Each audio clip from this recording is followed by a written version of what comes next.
Sveiki visi. Taigi, į mano rankas pateko toks kasetinis grotuvas tarybinių laikų pavadinimu Majak 233 stereo.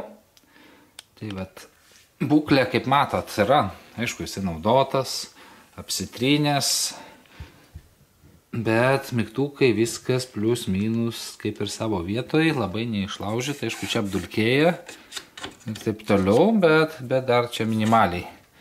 Tai vat, visai tokia nebloga būklė, turiu čia dar tokių porą kolonėlių. Tai vat, bandysim žiūrėti, kaip čia mums pavyks jį paleisti. Dėja, dabar demonstraciją visą darysiu ant žemės, nes tengi retro kampelis. Nintendo originali sena 85 metų konsolė. Didelis dabar plačia ekranis CRT monitorius Philipsas. Video grotuvas Funai, kur kasetės ir kompaktai eina. Ir taip pat dar geltonų diskelių konsolė tiem žaidimam. Tai va, tai senas telikas nukeliavo juodas į apačią, po stalu jau, nes galima naudotis didesniu. Ir va dar toksai seniena. Tai va bandysim jį tuoj paleisti ir pažiūrėti. Tai va, čia įrašinėjimas kažką matau, Gromcast, tembras. Nu ir čia dar visokie režimai, įėjimai visokie, vienu žodžiu, įdomu bus pasižiūrėti, čia irgi atsukt, nusukt kasetę, paleist garsą. Nu, žodžiu, bandysim eksperimentuoti, reikės dabar susikonstruoti laidą. Nu, kurį nors kitą magnetofoną paimti, nes laido prie jo nebuvo. Apsukau kitą galą jo, jums parodyti. Tai čia irgi yra saugiklis, dedasi. Čia yra kištuko tas lizdas. Tai laidas dedasi tas toksai, kaip ir populiarus standartinis, kur plonas toks paprastas laidelis būna standartiškai. Na ir gale matom dvi fiškės. Garso išvestis. Ir čia turbūt kas čia yra kolonėlė. Pirma kolonėlė, antra kolonėlė. Turbūt taip spėju. Pagal mano supratimą. Kas čia daugiau užrašyta? Perėt. Snytijam, kryškis, lietuit, vainut, vilkų izrazėt keliant. Tai aišku, iš elektros reikia atjungti, jeigu planuoji čia ardyti ir žiūrėti, kaip sakant. Majak 233 stereo, Ghost trampiram. Pasakykit man dar, ką žinot. Turbūt pagal Ghost ir galę skaičiukai reiškia gaminimo metus. Turbūt aš kaip įsivaizduoju. Tai jeigu taip, tai čia kas, 81 metai. 81 metais gamintas. Magnetofon, pristavka. Tip VCM14, UXL42, 220 V, 50 šitų, 38 VA kažkokie.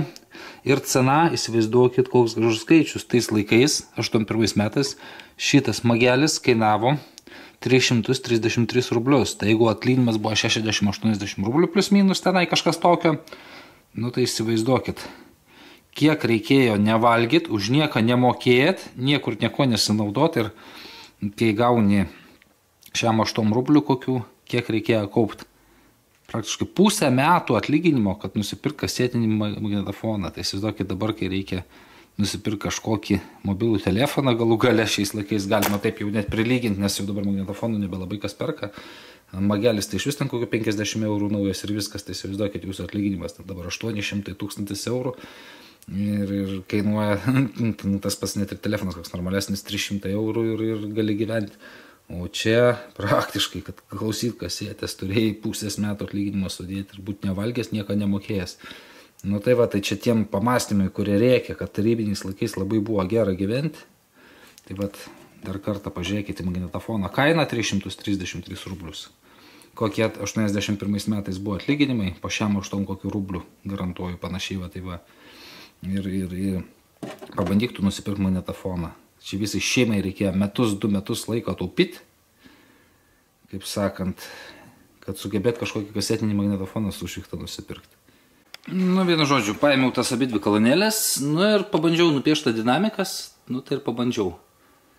Fiškės tokios įdomios, tai tikiuosi gerai čia sujungiau. Ir tuoj bandysim kišti elektrą. Nu ką, išbandymas. Bandom kišti į elektrą. Ir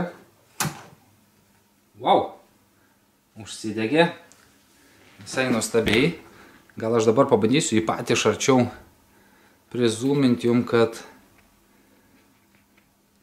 būtų įdomiau Nu ką, ir dabar įdomiausias dalykas, ar jis paduos mums kokį garsą. Tai visus gal šitos biški aš numetu. Nors čia žinot zapės 1K, 1-2. Ar nebus, kad ten gale kur 1 ir 2, kad čia va šitie yra. Nu gerai, pabandykime išvesti garsą.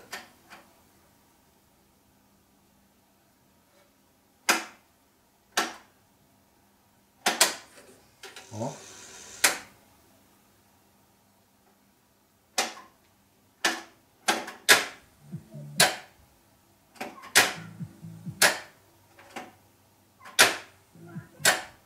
Kažkodėl atmeta.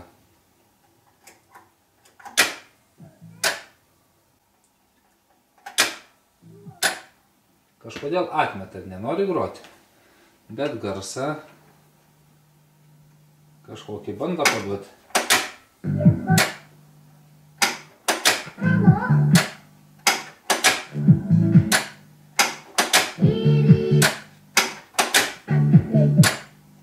Grojantis majakas. Geras. Tik reikia dar kažką pasireguliuoti. Kažkodėl jis išmeta tas kolonkės.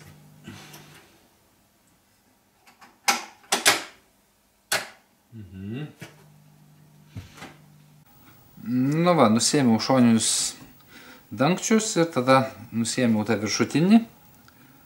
Tai aišku, matau labai daug dulkių ant variklio, ant visko, šiukšlių visokių. Tai sinešiu siurblį ir susiurbsiu visus voratinklius, visus šiukšlės, su šepetėliu prajudinsiu, su siurbliu apsiurbsiu ir tikėsiuos, kad viskas bus gerai.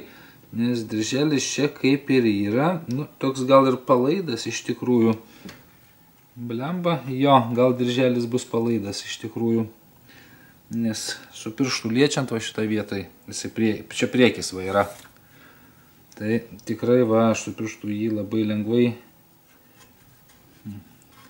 Nors čia kai sukasi, lik ir sukasi. Bet spėju, kad bus greičiausiai jisai per laisvas ir kai staigesnis kažkas, jisai praslysta. Greičiausiai tai bus.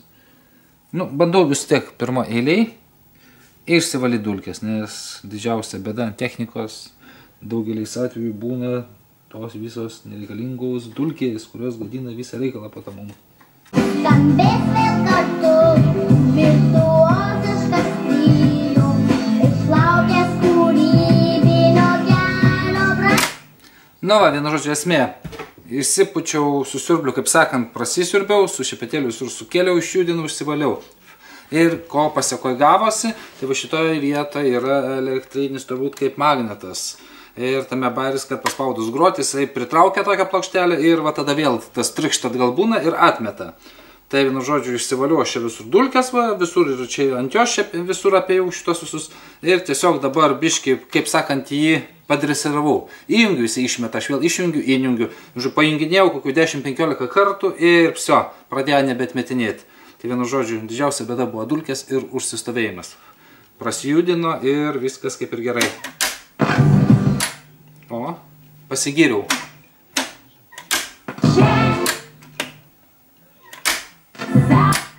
Aha. Nebenori?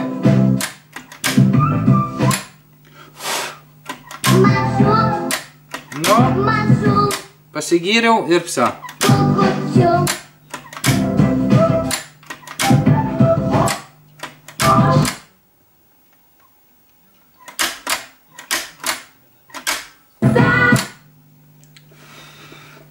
Nu ir pagirų puodas.